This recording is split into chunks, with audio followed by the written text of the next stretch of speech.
আসসালামু আলাইকুম সুপ্রিয় দর্শক, আমি ডক্টর মোহাম্মদ তৌসিফুর রহমান।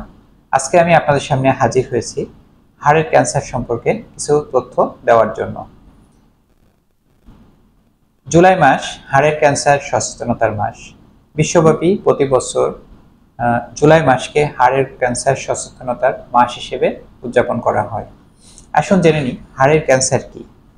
হাড়ের ক্যান্সার হচ্ছে হাড়ে যেই ক্যান্সার হয় সাধারণত সার্কোমা জাতীয় টিউমার বা দূরবর্তী কোনো অর্গান থেকে বা অন্য স্থানের টিউমার বা ক্যান্সার যখন হাড়ে ছড়িয়ে যায় তখন সেটাকে আমরা সাধারণভাবে হাড়ের ক্যান্সার হিসেবে বলে থাকি।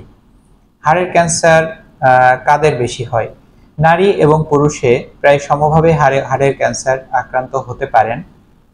দেখা যায় 1.6:1, যেখানে পুরুষের হাড়ের ক্যান্সার হওয়ার সম্ভাবনা বেশি থাকে। আসুন জেনে নেওয়া যাক কোন বয়সে হাড়ের ক্যান্সার হওয়ার সম্ভাবনা বেশি থাকে। সাধারণত যেই হাড়ের ক্যান্সারের উৎপত্তি হাড় থেকে, সেই ক্যান্সারের ক্ষেত্রে সাধারণত দেখা যায় 10 থেকে 20 বছরের বয়সী শিশু কিশোরদের মধ্যে এবং 60 বছরের বেশি বয়সী বৃদ্ধদের মধ্যে প্রবণতাটা বেশি দেখা যায়। এক্ষেত্রে সাধারণত দুই ধরনের ম্যালিগন্যান্ট টিউমার বা ক্যান্সার হয়ে থাকে, যেটা হচ্ছে একটাকে আমরা বলি অস্টিওসার্কোমা, আরেকটাকে আমরা বলি ইউইংস সার্কোমা। এই দুইটাই সাধারণত অল্প বয়সী বাচ্চাদের মধ্যে বেশি দেখা যায়।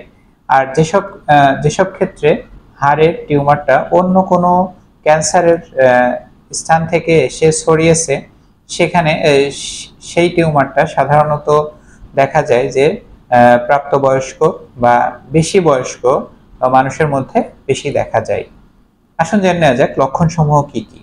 লক্ষণসমূহের মধ্যে অন্যতম হচ্ছে হাড়ের আক্রান্ত স্থানে একটি পিণ্ড, চাকা বা ফুলে যাওয়া, শক্ত ফুলে যাওয়া দেখা যেতে পারে, যেটা সাধারণত তীব্র ব্যথা হতেও পারে আবার নাও পারে।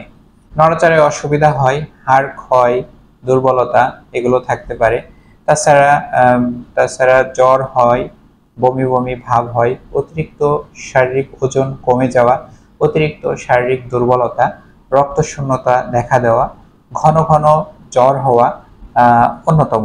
এমনকি অনেক সময় হাড় ভেঙে দেখা যায় যে একটা রোগী খেলা করতে করতে বা কোনো কাজ করতে গিয়ে পড়ে যে হাড় ভেঙে নিয়ে আমাদের কাছে আসে, তখন আমরা পরীক্ষা করে দেখি যে ওই স্থানে আসলে তার হাড়ের ক্যান্সার রয়েছে।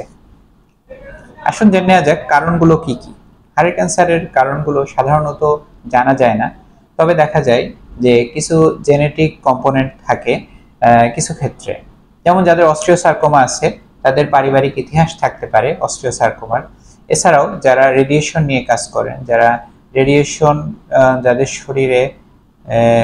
শরীরে থাকে অতিরিক্ত মাত্রায়, তাদের ক্ষেত্রে হাড়ের ক্যান্সার হওয়ার সম্ভাবনা থাকে।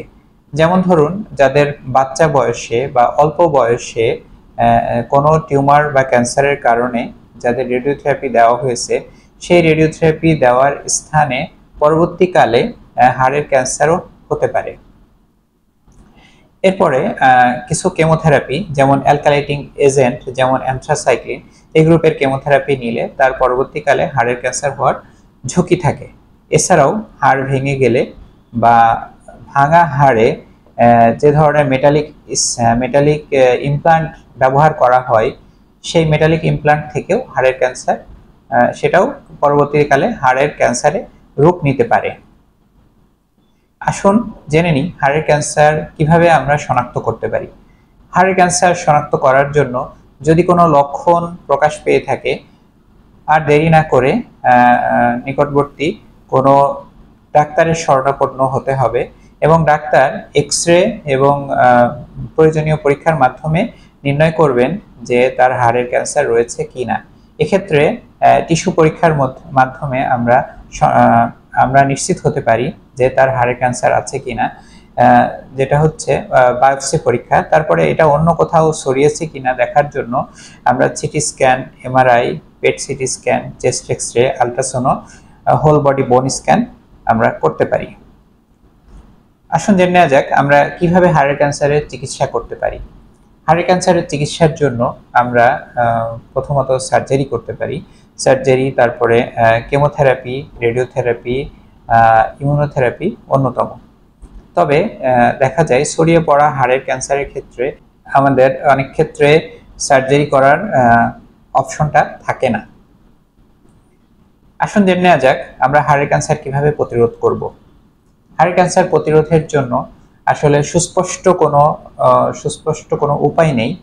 তবে যাদের পারিবারিক ইতিহাস রয়েছে বা উপরোক্ত কারণগুলোর মধ্যে কোনো একটি কারণ বিদ্যমান, যেমন যারা রেডিওথেরাপি নিয়েছেন, যারা কেমোথেরাপি নিয়েছেন, যাদের একটা ট্রমার হিস্ট্রি রয়েছে বা হাড় ভাঙার হিস্ট্রি রয়েছে, যাদের কোনো হাড়ের অপারেশনের হিস্ট্রি রয়েছে যেখানে পার্মানেন্ট ইমপ্লান্ট দেওয়া হয়েছে, তাদের ক্ষেত্রে এই বিষয়টা মাথায় রাখতে হবে যে তিনি যাতে নিয়মিত হাড়ের ক্যান্সারের জন্য চেক আপ করে থাকেন। তাহলে আমরা অন্তত প্রাথমিক অবস্থায় হাড়ের ক্যান্সার ধরতে পারলে এর চিকিৎসায় সম্পূর্ণরূপে ভালো হয়ে যাওয়া সম্ভব। আসুন আমরা নিজে সচেতন হই, পরিবার ও সমাজকে সচেতন করি। আমার, আপনার সকলের ঐকান্তিক প্রচেষ্টায় দূর হোক ক্যান্সার চিকিৎসার সকল অন্তরায়। সবাই ভালো থাকবেন, সুস্থ থাকবেন। আসসালামু আলাইকুম।